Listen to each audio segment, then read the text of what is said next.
Hello guys, welcome to my YouTube channel, and for today's video, dahil birthday po ng aking pamangkin dito sa Malasiki, ayan, nandito po tayo at papakita ko po kung paano sila magluto ng latik. Ayan yung gagamitin na pagluluto ng latik. Pagluluto yung aking bayaw sa maging handa ng aking pamangkin. So mamaya guys, papakita ko po at samahan nyo po ako kung paano magluto ng latik.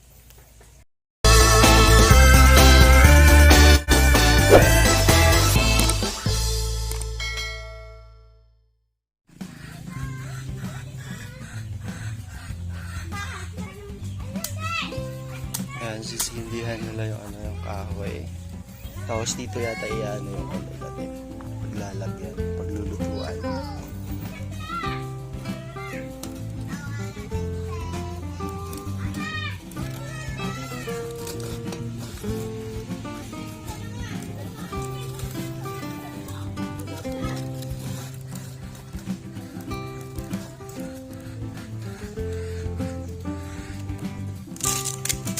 Ito yung bayaw yung ilalagay doon sa ibabaw niyan, ano?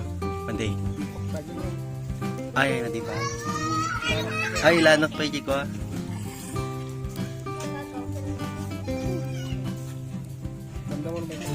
Ayan, pinapaapuyan pa yung kahoy.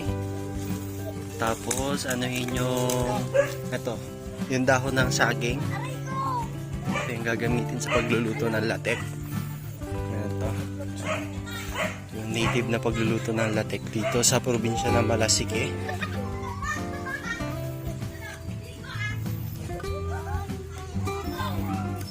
Oh, hi ka.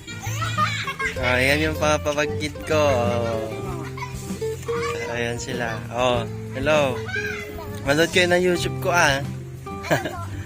Oh. Ito yung mga bata dito sa amin. Ayan, tinatanong. Oh, hi ka. May apoy na, malaki na yung apoy. Then, anuhin natin yung... Malis ka dyan, mainit. Ayan, yung dahon ng saging. Ayan yung ata pang babalot. Pinan natin. Pang sapin na.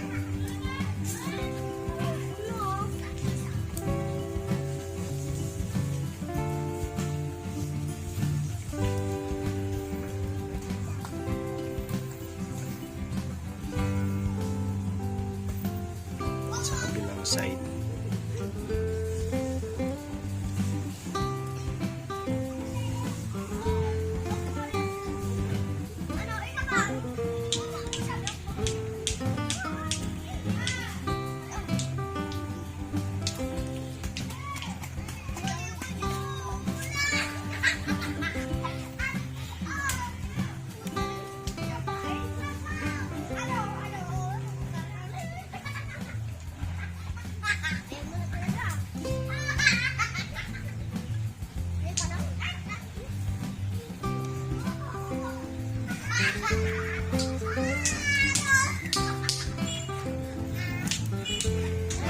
Sasapin doon sa may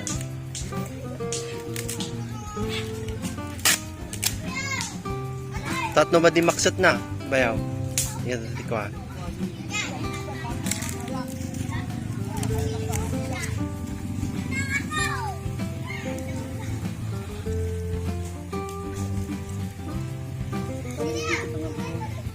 dugad hindi daw magkakatutong yung latik at hindi dumikit sa may paglutuan. Yan yung use ng banana leaves.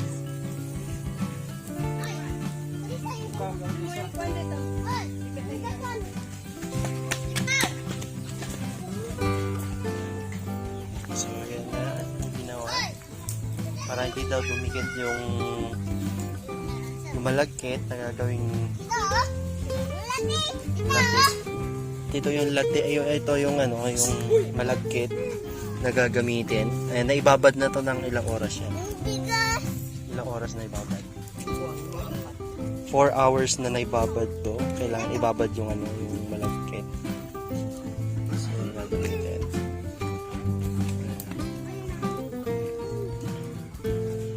Pangalawang banana leaves.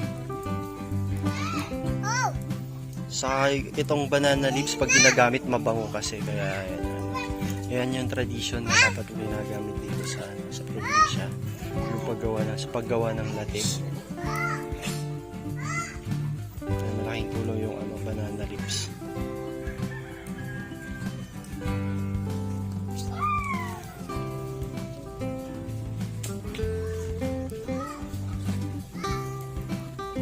Pagkatapos sinano sa may apoy, yung pangalawang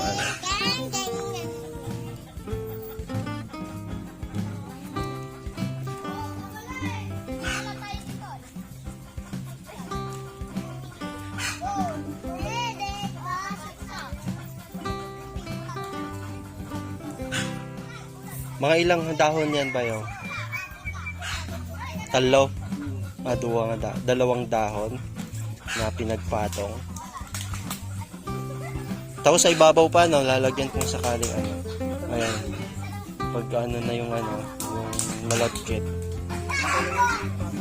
Talaga.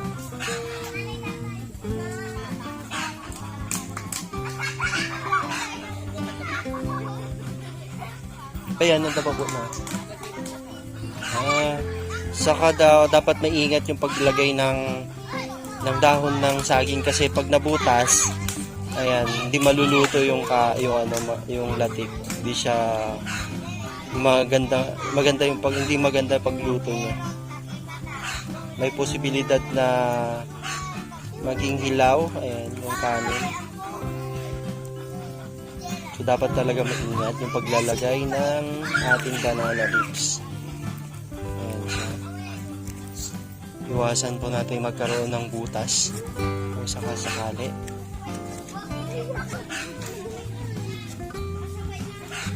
Kaya pala dalawang patong dapat ilagay. Kasi pag once na butas, at least may pa. May isa pang nakaano sa. And maingat sa paglagay. Ayan, ang daming bata. Dami kong batang kasama. So ayan na, ilalagay na yung malagkit.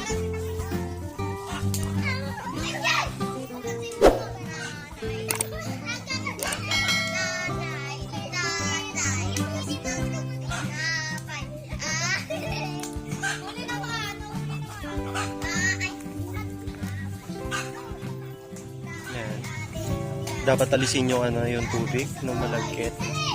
Tapos yung sasabaw is yung asukal sa sinakop para mag-caramelize.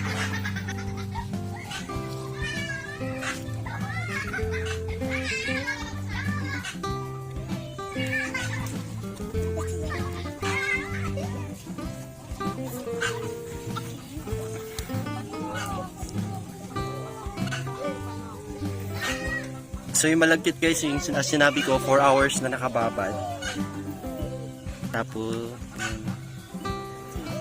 ilagay, then nantayin natin yung ito ngayon niya tihalo na asukal, brown sugar, gata, ayan, saka yung sinakob, ayan,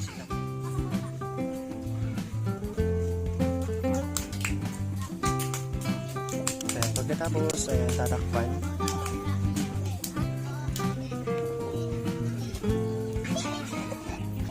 Ayan. So yan yung ilalagay nila sa ibabaw. Para maluto yun sa ibabaw at maluto din sa ilalim. Ayan, 3 hours daw bago maluto. Ayan, sobrang ayan, mahaba-habang oras pa pala gugugulin. 3 oras. So lalagyan pa yan ng uling. Dito muna sa ibabaw.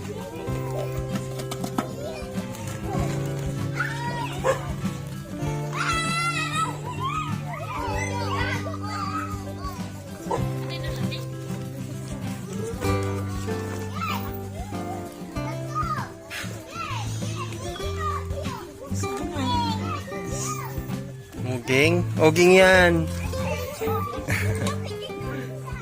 Lalagyan ng uling, tapos after 3 hours, ayan, antayin natin ng 3 hours. Maluto. So anong oras ngayon is, time check is 12:45. 3:45.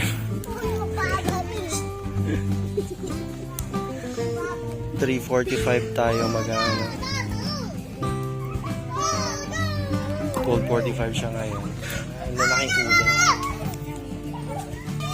So ayan na, okay na siya. Antayin na lang natin siya maluto sa ibabaw.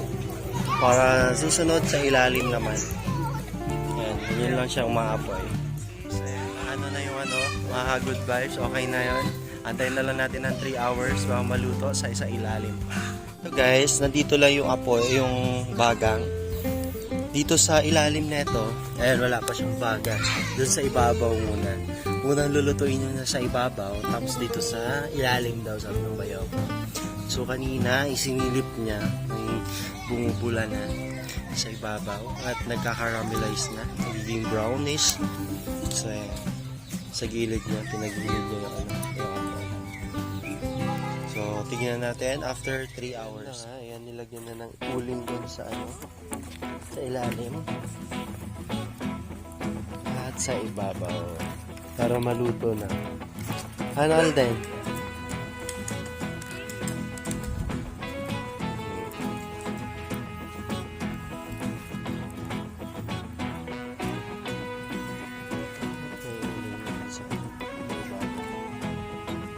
So ayan nga, malapit na maluto at yan, nilalagay na yung uling doon sa baba. Lilinayan na lang. Wala na yung tubig niya. Para maluto din siya. Ayan, time check po natin is 3:32. Ayan, malapit na. Bali, 12:45 tayo nag-start kanina. So, 3 hours na siya. Paluto na rin.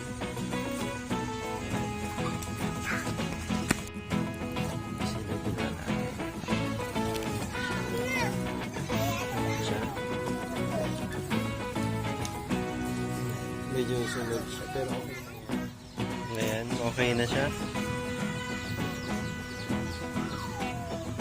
Alisin na sa apoy. Ayan na guys, pinapalamig na lang para tumigas. At pwede na i-take out. Ayan na nga guys, na luto na yung ating latik o rice cake po ng aking pamangkin na ginawa nila ngayon sa Malasike. So, eto na po siya ngayon at titingnan natin. Ayan siya. Medyo sunog siya sa ibabaw pero ayos naman po siya sa ilalim. Luto naman po siya. At kung bago lang po kayo sa aking channel, please subscribe. Click na rin ang notification bell para lagi po kayong updated sa aking mga videos na aking nilalabas.